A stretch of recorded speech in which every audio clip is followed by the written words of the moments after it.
Hola a todos, exploradores de lo incomprensible. Soy su anfitrión y bienvenidos a Historias sin comprender, el lugar donde desenterramos las verdades ocultas y los enigmas más fascinantes de la historia.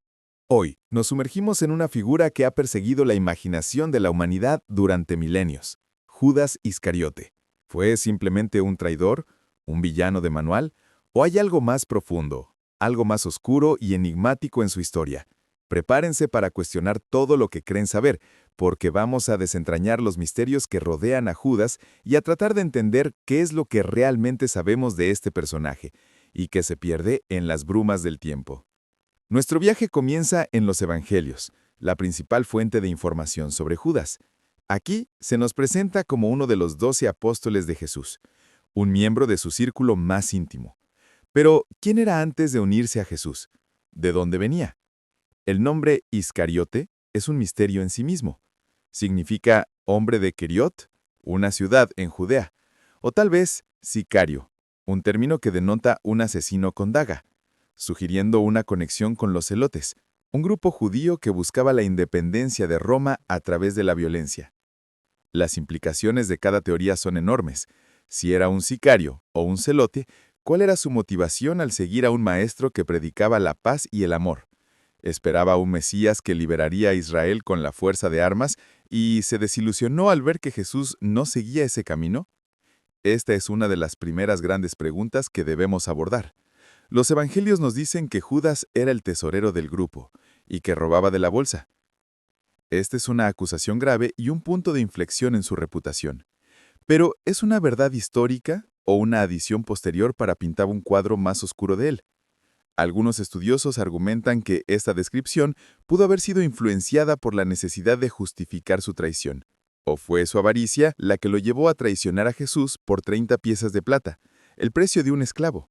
Este es el momento de la verdad para muchos, el acto de traición en el jardín de Getsemaní. Un beso, un símbolo de afecto, se convierte en la señal para los soldados, un acto que ha resonado a lo largo de la historia, como el epítome de la perfidia. Pero, ¿qué llevó a Judas a este punto? ¿Fue solo el dinero? ¿O había una motivación más compleja? Algunas teorías sugieren que Judas no estaba intentando traicionar a Jesús para dañarlo, sino para forzarlo a revelar su poder divino y a establecer el reino de Dios en la tierra de una vez por todas. Quizá pensó que, al entregarlo, Jesús se vería obligado a actuar con toda su fuerza, liberando a Israel de la opresión romana. Esta perspectiva transforma a Judas de un simple traidor a un agente de un plan mayor, aunque trágicamente equivocado. Después de la traición, los evangelios difieren en el destino final de Judas. Mateo nos dice que se arrepintió, devolvió el dinero y se ahorcó. Hechos, por otro lado, relata que compró un campo con el dinero de la traición y allí cayó de cabeza, reventándose por la mitad y esparciéndose todas sus entrañas. Estas dos narrativas, tan diferentes en su brutalidad, ¿cuál es la verdadera? ¿O ambas son formas de enfatizar el juicio divino sobre su acto? Aquí es donde el misterio se profundiza aún más. Durante siglos, la figura de Judas ha sido utilizada para vilipendiar a los judíos, un lamentable y peligroso subproducto de la interpretación religiosa. Pero ¿es justo culpar a todo un pueblo por las acciones de un solo hombre, por muy nefandas que éstas fueran? Esta es una cuestión ética e histórica de suma importancia, que no podemos ignorar. Y aquí llegamos a una de las revelaciones más sorprendentes de los últimos tiempos, el Evangelio de Judas. Descubierto en los años 70 y publicado en 2006, este texto gnóstico del siglo III presenta una versión radicalmente diferente de los acontecimientos. En este Evangelio, Judas no es un traidor, sino un discípulo especial, el único que verdaderamente comprende la naturaleza divina de Jesús. Según este texto, Jesús le pide a Judas que lo entregue, no para traicionarlo, sino para liberarlo de su cuerpo físico, permitiendo así que su espíritu ascienda. Imaginen eso. Judas, el villano, se convierte en el héroe cósmico, un instrumento divino para la salvación. Este evangelio gnóstico nos obliga a reevaluar todo lo que creíamos saber. ¿Podría ser esta una pieza crucial para comprender al verdadero Judas, o simplemente una interpretación alternativa que surgió mucho después de los hechos, reflejando creencias gnósticas particulares? Es importante recordar que el Evangelio de Judas no fue aceptado en el canon cristiano por varias razones, principalmente porque sus enseñanzas entraban en conflicto con la teología ortodoxa.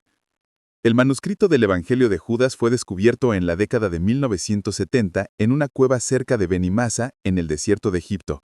Formaba parte de un códice de papiro encuadernado en cuero, conocido como el Códice Chacos, que también contenía otros textos gnósticos. Sin embargo, su viaje hasta la publicación fue largo y tortuoso. Durante años, el códice fue almacenado en condiciones inadecuadas, lo que provocó un deterioro significativo y que sus páginas se fragmentaran en miles de piezas minúsculas. Un equipo de expertos en papirología y conservación, financiado principalmente por la Fundación Maecenas para el Arte Antiguo y National Geographic, se embarcó en la monumental tarea de restaurar, traducir y autentificar el manuscrito.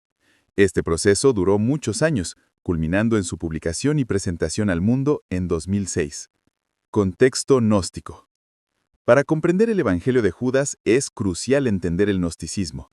El gnosticismo fue un conjunto diverso de movimientos religiosos y filosóficos que florecieron en el mismo periodo que el cristianismo primitivo, siglos II a IV, después de Cristo. A diferencia de la corriente principal del cristianismo, los gnósticos creían que la salvación no se lograba a través de la fe en Jesús y su sacrificio, sino de la gnosis, un conocimiento secreto o revelación divina accesible solo a unos pocos elegidos. Los gnósticos tendían a ver el mundo material como intrínsecamente malo, una creación de un dios menor o un demiurgo, mientras que el verdadero Dios era una entidad espiritual y trascendente. Creían que los seres humanos tenían una chispa divina atrapada en sus cuerpos materiales, y el gnosis era el camino para liberar esa chispa. Contenido principal del Evangelio de Judas. El texto es una narrativa en primera persona de Jesús hablando con Judas Iscariote en los días previos a la crucifixión.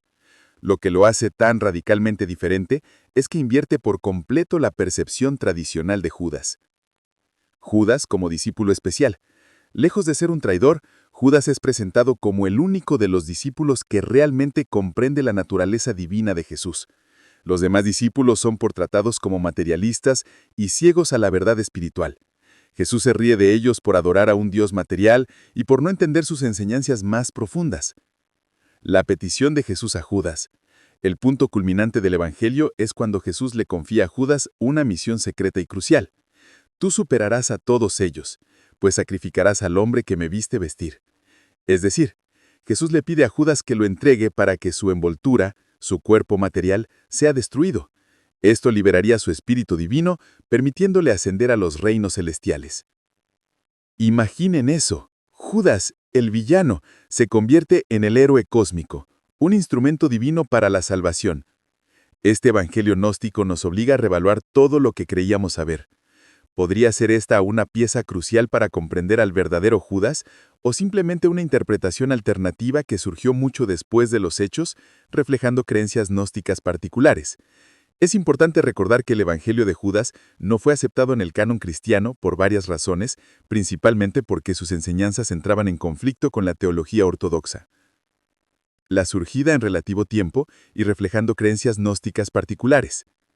Es importante recordar que el Evangelio de Judas no fue aceptado en el canon cristiano por varias razones, principalmente porque sus enseñanzas entraban en conflicto con la teología ortodoxa. 1. Fecha tardía. Es un texto del siglo III, significativamente posterior a los evangelios canónicos, Mateo, Marcos, Lucas, Juan, que datan del siglo I. Esto lo hacía menos autoritario para los padres de la Iglesia. 2. Contenido heterodoxo. Sus enseñanzas eran claramente gnósticas y contrarias a las doctrinas que se estaban estableciendo como la corriente principal. Las ideas gnósticas sobre el mundo material como maligno, la naturaleza de Dios y la forma de salvación eran vistas como heréticas. 3. Desacreditado por Ireneo de León. De hecho, el obispo Ireneo de León ya había denunciado la existencia de un evangelio de Judas en su obra Adversus Hereses, contra las herejías, alrededor del año 180 después de Cristo, mucho antes de que se redescubriera el manuscrito. Mencionó a los cainitas, una secta gnóstica que reverenciaba a Caín, a Esaú y sí, a Judas, a quienes consideraban figuras que habían actuado según la voluntad de Dios, desafiando a un dios menor o demiurgo. En resumen, El Evangelio de Judas es un documento extraordinario que nos ofrece una ventana a la rica y diversa tapicería de creencias que existían en los primeros siglos del cristianismo. No cambia la narrativa tradicional de la Iglesia, pero sí nos fuerza a considerar la complejidad de la historia y las múltiples formas en que la figura de Jesús y sus seguidores fueron interpretados y reinterpretados en un mundo antiguo lleno de ideas religiosas vibrantes y a menudo conflictivas.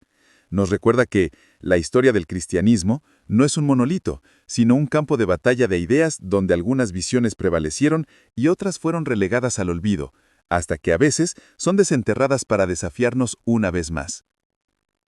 Y ahí lo tienen, una inmersión profunda en los misterios de Judas Iscariote. Espero que este viaje les haya dado algo en qué pensar y les haya animado a seguir explorando las historias sin comprender. Si les gustó este video, no olviden darle like, suscribirse y activar la campanita para no perderse ninguna de nuestras futuras exploraciones.